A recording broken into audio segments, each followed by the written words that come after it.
Kyle, last week I was AFK and you joked about my 11-year-old DUI charge for the first time on the show. Yeah, it all slipped is out. good. No harm, no foul. Sorry about that. You won't even let people in with a DUI. Taylor can't come. I'll tell that story not too long. Don't want to monopolize the conversation too long, but like 11 years ago, 2015, I'm much younger, but much dumber. And I was working at the airport, and I only mention that because my weekends were like topsy-turvy. Shout out to anybody working one of those airport jobs where you have like a Thursday, Friday weekend one week, and then like a Tuesday, Wednesday the next week. It sucks. This you is can't have a social life. Car rental, right? Airport car rental, yeah. And so I just mentioned that because I believe it was like a Monday, the day it happened, but that was my Friday. And so I was like, man, I'm going to get like my Friday night. No one's doing anything because it's like, it's everyone's Monday. So I'm going to get drunk. I'm going to get high. I'm going to grind Destiny. I'm going to pick up food on the way home, just like alone time. So I do that until like 11:30 at night. And I'm like, fuck, out of food, out of beer. I want to go to a gas station and get a few more hours out of this night. Very dumb move. Don't do that, kids, because I was like, I've been ripping bowls all night. And 2015, by the way, weed was not chill in 2015. Like it was a pretty big. And you're crossfaded or just weed? No, both. I've been drinking beer. I've been smoking weed. And I knew like, you definitely shouldn't be driving. But in my head, and like I texted Kyle the other day, I was like, dude, some of these theories the listeners are coming up with what my DUI must have been like are so wild and GTA-esque that like they're going to call me gay for the real story. And which is to be expected. I deserve it. But this gas station I have to mention was my routine walking to gas station. Like I would go there during the week and get chips or a couple sodas, or on the weekends I'd get beer. On off days, I would like go get a Red Bull or a Monster in the morning sometimes just to be out of that shithole apartment that I hated. It was walking distance from your apartment. Correct. Yeah. Okay. And I told Kyle, I'm like, man, there's no way it was more than 300 yards. But I was like, maybe I'm coping. Maybe it was further than that. I want to look up the actual GPS. 0.11 miles. 194 yards was how far away my 400-yard round trip. And like, I knew going out there, like, it's all on me. Like, no matter how short the distance, how slow you're going, like, don't drink and drive. You're a fucking fool. I was a fool. Very selfish. I regret it a lot. I deserved what happened. But in my head, it was like, I was so fucked up. I was like, who cares? Like, just do it. Like, you'll get a couple more minutes. There's no reason to. It's Monday night. What's the worst that happens? It's Monday night. It's only this guy's Friday. Everybody else with a happy life has work tomorrow. And so just do it. What's the worst that happens? That you're out over $6,000 and that thousands of people clown on you on the internet for over a decade. That'll never happen. What was your BAC? My BAC. Oh, dude. I did okay on the sobriety field test. But my BAC, after I blew the guy, when I was in the back of the cop car after failing because I was such a young, dumb fool, I like did okay on the line walk. And I was like in my head, I'm like, this is going great. You tell the cop. But meanwhile, like I think my face, fooled you. I think I fooled you. Nah, he knew. And this guy, we actually had a disagreement over the definition of a step, a very respectful disagreement because I was very meek out of being terrified. But basically he said, start with 1 foot on the line and like your right foot, and then take steps with your left foot and count to 10, and then turn around with while keeping your hands at your side but stay on the line when you turn around. And like, I'm doing it and I'm like, you're the best around. Like, I was doing like good on that. And I'm like, this is going pretty well. I get to the end. I turn around because this was long enough ago that I still had a semblance of athleticism and balance. And I turned around being like, that went great. And he was like, okay, good. But you took 11 steps, not 10. And I was like, and more evidence I was fucked up. And like, if you just could see me, like I was clearly drunk. And also like I'd smoked so much weed, like aggressively bloodshot eyes. like you could watch a movie in the reflection of my eyes. I had such high glassy eyes. Like I was like visibly fucked up. And he was like, you took 11 steps. And I like was like, well, no, you heard me. I counted to 10. And he was like, you counted to 10, but I told you to start with your right foot on the line. And so that means that first step of your left foot is actually step number 2. And I was like, but it doesn't count as a step until you move forward. Like that's what steps are. And believe it or not, I got owned. I didn't know I was a mere college freshman and he was Ben Shapiro. He owned me with facts and logic. And he did not agree with me, which I was wrong about everything that night, for driving drunk, for being reckless, all of that. I maintain that I was 100% right about the definition of a step. It is not a step until you start moving forward. So I picture like an imaginary T on the ground and they say, okay, start here and follow this line, right? He's counting steps as approaching the imaginary T. Like what are we doing? So it was a line in between a parking space, and he said, start with your right foot on it. And so I started with my right foot on it. And then after I counted to 10, he said, you took 11 steps because you should have counted that foot that was static that you started on as step 1. And my point was like, no, a step is at the time I couldn't articulate this, but like, this is like walking is a mode of locomotion. The currency of walking is steps. Like until you're moving forward. Yeah, break it down for him like this. I love that. I didn't do this, but like you have to agree.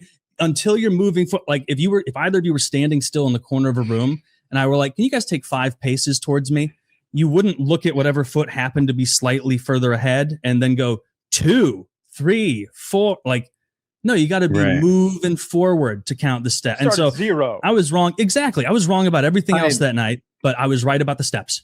I'm with you on the steps. And I think those field sobriety tests, the one where you perform these like minor league athletic things, are just done for them. Give you bullshit reasons why you didn't succeed. Oh, for sure. Like, and I didn't know. And, they're like lie detector tests.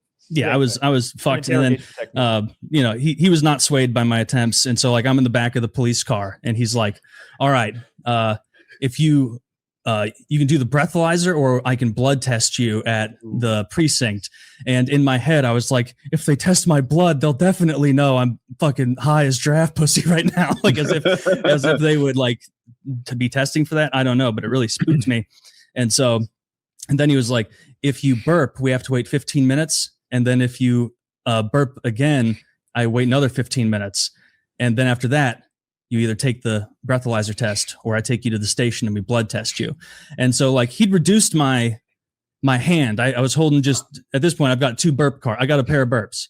And so like I played the only cards I had where he's like, did you burp? And I was like, yup.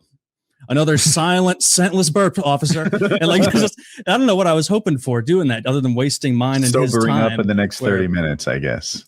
Definitely wouldn't have been enough. But it was like, maybe there will be some horrible domestic nearby where he's like, you lucked out, get out of here.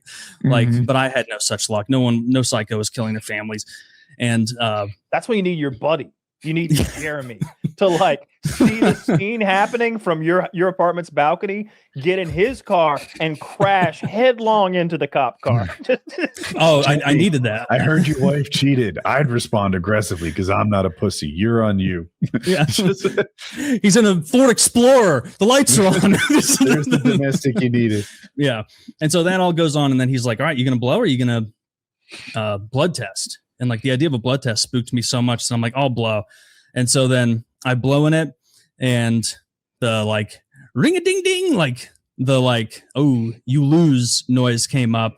And like, it was like 0.12.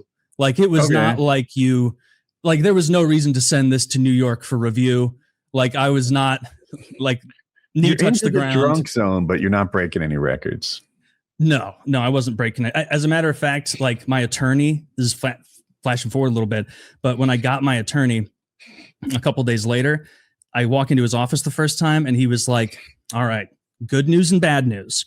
So the bad news is you're in Idaho and, I've looked at your case and, you're a first time offender. Compared to most things I see as far as like distance and speed, like this whole thing, I bet I topped out speed like at 13, 14 miles an hour. It was just like going across the road. And he was like, yeah, so it was a low risk thing. And so I'm sure that you're thinking that this could be pled down. And in my head, I'm like, that hadn't even considered that. And he's like, well, in Idaho, that's not possible. Most other states would look at this and they would agree to make it a lower charge and only make it a DUI if you had a subsequent one. But I just want to get that idea out of your head right now, because this isn't going away. You're going to have to plead to this charge. And then but when I walked in the office, it had never crossed my mind that it could be a lower charge. And so he basically introduced the idea that there were 49 other states I could have fucked around in and apparently not been a big deal. And then his good news to try and bring me back up. He's like, the good news is that there are tiers of blood alcohol content in Idaho. And the way I remember him explaining it to me was anything above 0.08 is illegal, but they have a number way above 0.08 that they call excessive. Yeah. And maybe other states are like that. And so he said, if you're excessive, then it can even be a felony. Really, really big deal. And his good news was the good news is you're in the misdemeanor category. And so as long as you behave and you don't do this again in the next 2 years, this will be expunged. And so I was like, okay, so your good news was something I saw online earlier, and your bad news was something I didn't know was possible, and then you tore away. Thanks for that. What do I owe you? But yeah, that was $6,000. $6,000. Yeah. And they're like, it's expunged, but nothing goes away on the internet. He's like, you ever hear of those guys that can't pay off their college loans? Yeah. I'm not one of them, Taylor. I mean, I didn't shop around. I just went on Google and found the guy with the most good reviews. And this seemed like his specialty was all sorts of traffic shit. So I just went with him.